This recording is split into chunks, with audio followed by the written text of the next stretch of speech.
નમસ્કાર દોસ્તો, સુપરફાસ્ટ તાજા સમાચારમાં તમારું સ્વાગત છે। દેશ, દુનિયા અને ગુજરાતના તાજા, મોટા અને સૌથી મહત્વપૂર્ણ સમાચાર જાણીએ તે પહેલા તમે ચેનલમાં નવા હોય તો ચેનલને જરૂરથી સબસ્ક્રાઇબ કરીને વિડીયોને લાઇક કરી દેજો। સૌથી પહેલા દોસ્તો આપણે વાત કરીએ તો અંબાલાલ પટેલની સૌથી ખતરનાક આગાહી। તો હવામાન નિષ્ણાંત અંબાલાલ પટેલની આગાહી અનુસાર આજથી લઈને 9 અને 10 સપ્ટેમ્બર દરમિયાન રાજ્યના વિવિધ વિસ્તારોમાં ભારેથી અતિભારે વરસાદ પડશે, તેમજ સૌરાષ્ટ્ર અને દક્ષિણ ગુજરાતમાં આજથી 7 અને 8 સપ્ટેમ્બર સુધી ઓરેન્જ એલર્ટ પણ જાહેર કરાયું છે। તો 5 સપ્ટેમ્બર એટલે કે આજે અમરેલી, બોટાદ, ભાવનગર સહિતના 11 જેટલા જિલ્લાઓમાં અતિભારે વરસાદની સંભાવના પણ વ્યક્ત કરી છે અને રેડ એલર્ટ પણ જાહેર કર્યું છે। તો ભાદરવી પૂનમે વધુ વરસાદ પડશે અને સપ્ટેમ્બરથી નવેમ્બર સુધી વરસાદી માહોલ જોવા મળશે। તો દોસ્તો બીજા સૌથી મોટા સમાચાર સામે આવ્યા છે। સરદાર સરોવર નર્મદા ડેમની સપાટી 136.47 મીટરે પહોંચી। જ્યાં દોસ્તો સરદાર સરોવર નર્મદા ડેમની જળ સપાટી 136.47 મીટરે પહોંચી છે, જેમાં 24 કલાકમાં 10 સેન્ટીમીટરનો વધારો થયો છે। તો ઉપરવાસમાંથી 4,10,483 ક્યુસેક પાણીની આવક થઈ રહી છે, જ્યારે 15 ગેટ 2.4 મીટર સુધી ખોલીને 3,18,797 ક્યુસેક પાણી નર્મદા નદીમાં છોડવામાં આવ્યું છે। તો આના કારણે નર્મદા નદી કાંઠે આવેલા 27 જેટલા ગામોને એલર્ટ કરવામાં આવ્યા છે અને નીચાણવાળા વિસ્તારોમાં પણ સાવચેતીના પગલાં લેવાઈ રહ્યા છે।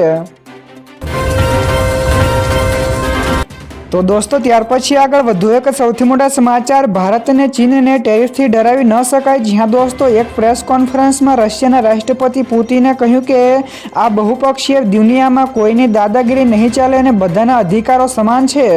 તો તેમણે ટ્રમ્પને શિખામણ આપતા કહ્યું કે ભારત અને ચીન અને રશિયા જેવી આર્થિક મહાશક્તિ હાજર છે, તો તેમ છતાં પણ કોઈ એક દેશનું વૈશ્વિક રાજકારણ કે સુરક્ષા ઉપર વર્ચસ્વ ન હોવું જોઈએ, તો બધા સમાન હોવા જોઈએ। તો વિશેષમાં તેમણે કહ્યું કે ભારત અને ચીનને ટેરિફથી ડરાવી ન શકાય, તો તમારે બીજી રીતે કામ લેવું પડશે। તો દોસ્તો બીજા સૌથી અગત્યના સમાચાર સામે આવ્યા છે। હવે એઆઈ નક્કી કરશે કે ડ્રાઇવિંગ ટેસ્ટમાં પાસ કે નાપાસ। જ્યાં દોસ્તો ગાંધીનગર આરટીઓમાં હવે ડ્રાઇવિંગ લાયસન્સ ટેસ્ટ માટે આર્ટિફિશિયલ ઇન્ટેલિજન્સ એટલે કે એઆઈ સિસ્ટમનો ઉપયોગ થશે। તો આ નવી ટેકનોલોજીમાં સેન્સર અને કેમેરા દ્વારા ડ્રાઇવિંગ ટ્રેક ઉપર નજર રાખવામાં આવશે અને આ સિસ્ટમ દ્વારા પાસ કે નાપાસના નિર્ણયો સીધો સારથી નામની એપ્લિકેશનમાં અપડેટ થશે, જેથી સેટિંગની શક્યતાઓ પણ રહેશે નહીં। તો આનાથી અકસ્માત ઘટાડવામાં મદદ મળશે અને માત્ર યોગ્ય ડ્રાઈવરને જ લાયસન્સ મળશે। ત્યાર પછી દોસ્તો આગળ વધુ એક સૌથી અગત્યના સમાચાર મળ્યા છે। ટેરિફ પાછો ખેંચો અને ભારતની માફી માંગો। જ્યાં દોસ્તો ન્યુયોર્ક યુનિવર્સિટીના પ્રોફેસરે જણાવ્યું કે ભારત 21મી સદીમાં નિર્ણાયક ભૂમિકા ભજવશે। તો તેમણે ચેતવણી આપી કે ટેરિફ નીતિ સંબંધોને નુકસાન પહોંચાડી શકે છે। તો પ્રાઇસે ટેરિફ પાછો ખેંચવાની અને ભારત પાસે માફી માંગવાની સલાહ આપી છે। તો ભારત અને અમેરિકા વચ્ચેની ભાગીદારી 21મી સદીની સૌથી મહત્વપૂર્ણ રહેશે અને એ નક્કી કરશે કે ચીન અને રશિયા સાથેના ભવિષ્ય સંબંધો કેવી રીતે ઘટાડશે। ત્યારબાદ દોસ્તો ફટાફટ આગળના બીજા સમાચારની વાત કરવામાં તો જીએસટીના સ્લેબ ઉપર પીએમ મોદીની મહત્વપૂર્ણ વાતો વિશે ફટાફટ વાત કરીએ તો જેમાં છે તહેવારો પહેલા ખુશીનો બોનસ, જીએસટી હવે સરળ બન્યું, નવરાત્રી પહેલા અમલમાં મુકાયેલી નવી પેઢીના સુધારા, અર્થતંત્રને નવી તાકાત મળશે, ધનતેરસને નવી ચમક દેખાશે, ચીજથી લઈને સાબુ સુધીની દરેક વસ્તુઓ સસ્તી થશે, ઓછા જીએસટીથી દરેક વર્ગને તેનો સીધો ફાયદો થશે, સરકાર સકારાત્મક પરિવર્તન માટે તૈયાર છે, સતત સમય સાથે પરિવર્તન જરૂરી છે, તો સ્વતંત્રતા પછીના સૌથી મોટો પરિવર્તન છે તેવું તેમણે જણાવ્યું છે। તો દોસ્તો બીજા સૌથી મહત્વપૂર્ણ સમાચાર સામે આવ્યા છે। ભારતમાં 100 કરોડથી વધારે ઇન્ટરનેટ યુઝર્સનો રેકોર્ડ। જ્યાં દોસ્તો ભારતે ઇન્ટરનેટ યુઝર્સની સંખ્યામાં એક નવો રેકોર્ડ બનાવ્યો છે। તો ટેલિકોમ ઓથોરિટી એટલે કે ટ્રાઈના લેટેસ્ટ રિપોર્ટ્સ અનુસાર દેશમાં ઇન્ટરનેટ સબસ્ક્રાઇબર્સની સંખ્યા 100.28 કરોડને પાર કરી ગઈ છે। તો આ યુઝર્સમાંથી મોટાભાગના બ્રોડબેન્ડ અને વાયરલેસ ઇન્ટરનેટનો ઉપયોગ કરે છે। તો આ વધારો ખાસ કરીને 5G સેવાના લોન્ચિંગ બાદ જોવા મળ્યો છે। તો એક સરેરાશ ભારતીય યુઝર્સ દર મહિને લગભગ 24 GB ડેટાનો ઉપયોગ કરે છે।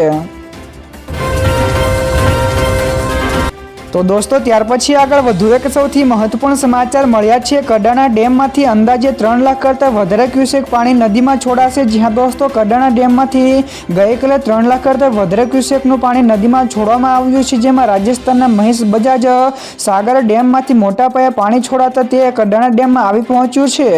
તો સલામતીના ભાગરૂપે આ પાણી મહી નદીમાં છોડવામાં આવશે અને આ પરિસ્થિતિને ધ્યાનમાં રાખીને પંચમહાલ, મહીસાગર, વડોદરા, ખેડા અને આણંદ જિલ્લાના નદી કાંઠાના ગામોને એલર્ટ જાહેર કરાયું છે.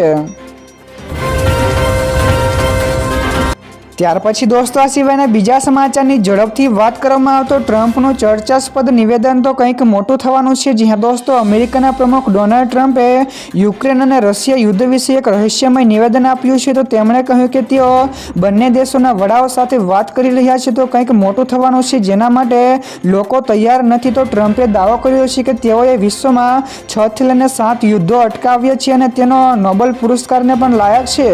જ્યારે આ નિવેદનથી દુનિયાભરમાં યુદ્ધ વિરામ અંગે અટકળો તેજ બની છે. તો દોસ્તો બીજા સૌથી મોટા સમાચાર સામે આવ્યા છે. સસ્તી થશે તમામની ફેવરેટ સ્પ્લેન્ડર બાઇક. જ્યાં દોસ્તો જીએસટીના નિયમોમાં બદલાવથી હવે 350 સીસીથી ઓછી એન્જિનની ક્ષમતા ધરાવતી બાઇકો ઉપર મોટો લાભ મળશે. તો અગાઉ આ બાઇક ઉપર 28% જીએસટી લાગતો હતો પરંતુ હવે માત્ર 18% જ લાગશે. તો એટલે કે સીધો 10% ફાયદો થશે. તો ઉદાહરણ તરીકે હીરો સ્પ્લેન્ડર પ્લસની બાઇકવાલા વેબસાઇટના ભાવ પ્રમાણે હાલ શોરૂમમાં ભાવ 79,000 922 છે. તો હવે તેમાં 7,992 રૂપિયા જેટલો ઘટાડો થશે એટલે કે તે 7 થી 8,000નો સીધો ફાયદો થશે. તો દોસ્તો ત્યાર પછી આગળ વધુ એક સૌથી મોટા સમાચાર મળ્યા છે. રાજકોટ અને અમદાવાદ હાઈવે 7 વર્ષે પણ અધૂરો છે. જ્યાં દોસ્તો રાજકોટ અને અમદાવાદ વચ્ચેના 6 લેન હાઈવેનું કામકાજ 7 વર્ષે પણ અધૂરું છે. તો સંસદમાં પૂછાયેલા પ્રશ્નના જવાબમાં સરકારે કહ્યું કે મોટાભાગનું કામ પૂર્ણ થઈ ગયું છે પરંતુ વાસ્તવિકતા કંઈક અલગ જ છે. તો 2018માં શરૂ થયેલો આ પ્રોજેક્ટ 2025ના અંત સુધીમાં પણ પૂરો થશે તેવું લાગતું નથી. જો કે અધિકારીઓ દાવો કરી રહ્યા છે કે કુવાડવાળા બ્રિજ સિવાયનું કામ 3 મહિનામાં જ પૂરું થઈ જશે. તો દોસ્તો બીજા સૌથી અગત્યના સમાચાર સામે આવ્યા છે. સૌથી મોંઘા ગણપતિ 70 કરોડના. જ્યાં દોસ્તો મુંબઈના માંટુ ગામમાં જીએસબી સેવા મંડળનો ગણેશોત્સવ ખૂબ જ ખાસ છે. તો જ્યાં બપ્પાને 267 કિલો સોના અને 350 કિલો ચાંદીના સિંહાસનથી શણગારવામાં આવે છે. તો 70 કરોડ રૂપિયાના ઘરેણાથી શણગારેલા આ પંડાલનો 444 કરોડ રૂપિયામાં વીમો પણ લેવાયો છે.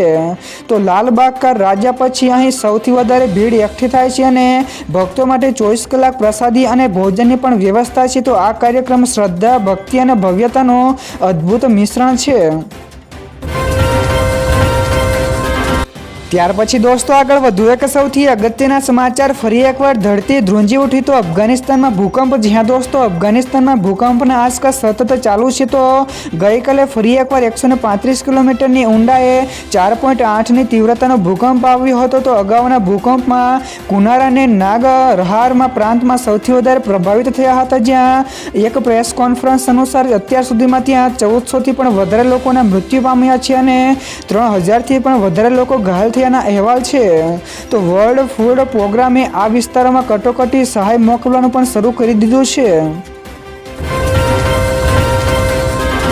ત્યારબાદ દોસ્તો ફટાફટ આગળના બીજા સમાચારની વાત કરવામાં આવે તો ઓપન એઆઈમાં ભારતમાં બનાવશે ડેટા સેન્ટર. જ્યાં દોસ્તો ચેટ જીપીટી બનાવનાર ઓપન એઆઈ ભારતમાં મોટું ડેટા સેન્ટર સ્થાપવાની યોજના બનાવી રહ્યું છે. તો આ સેન્ટર 1 ગીગાવોટ ક્ષમતા ધરાવશે અને એશિયામાં કંપનીનું સૌથી મોટું રોકાણ પણ બની શકે છે. તો હાલ કંપની સ્થાનિક ભાગીદારોની શોધમાં છે. તો સીઈઓ સેમ આલ્ટમેન ભારતની મુલાકાતે આવે ત્યારે જાહેરાત થઈ શકે છે. તો યુએસમાં 4.5 ગીગાવોટ ક્ષમતા ધરાવતા સ્ટારગેટ પ્રોજેક્ટ ઉપર પણ કામ ચાલી રહ્યું છે.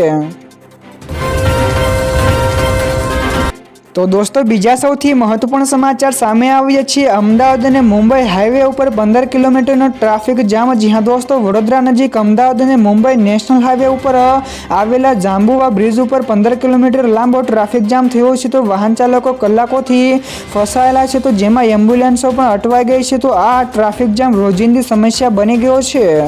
તો બ્રિજ સાંકડો હોવા અને રસ્તા ઉપરના ખાડાઓના કારણે વાહનોની ગતિ ધીમી પડી જાય છે જેનાથી આ સમસ્યા સર્જાય છે. છે તો ટ્રાફિક જામના કારણે લોકોમાં પણ રોષ જોવા મળી રહ્યો છે। તો દોસ્તો ત્યાર પછી આગળ વધુ એક સૌથી મહત્વપૂર્ણ સમાચાર મળ્યા છે। સીએમનું મોટું નિવેદન, કહ્યું કે ગુજરાતના દરેક જિલ્લામાં નવા ઉદ્યોગો શરૂ થશે। જ્યાં દોસ્તો મુખ્યમંત્રી ભૂપેન્દ્ર પટેલે દિલ્હીમાં વાઇબ્રન્ટ ગુજરાત પ્રાદેશિક સંમેલનોમાં ઉદ્યોગપતિઓ સાથે વાતચીત કરી છે। તો તેમણે જણાવ્યું કે ગુજરાતના દરેક જિલ્લાની ક્ષમતા અનુસાર નવા ઉદ્યોગો શરૂ કરવામાં આવશે અને પીએમ મોદીનું લોકલ ટુ ગ્લોબલ અભિયાન રાજ્યના ખૂણે ખૂણેથી પહોંચશે। તો સરકાર હવે પ્રાદેશિક વિકાસના નવા દ્વાર ખોલવા માટે પણ તૈયાર છે, જેનાથી રોજગારીનું નવી તકોનો ઊભી થશે અને ગુજરાત સમગ્ર દેશ માટે ઉદાહરણ બનશે।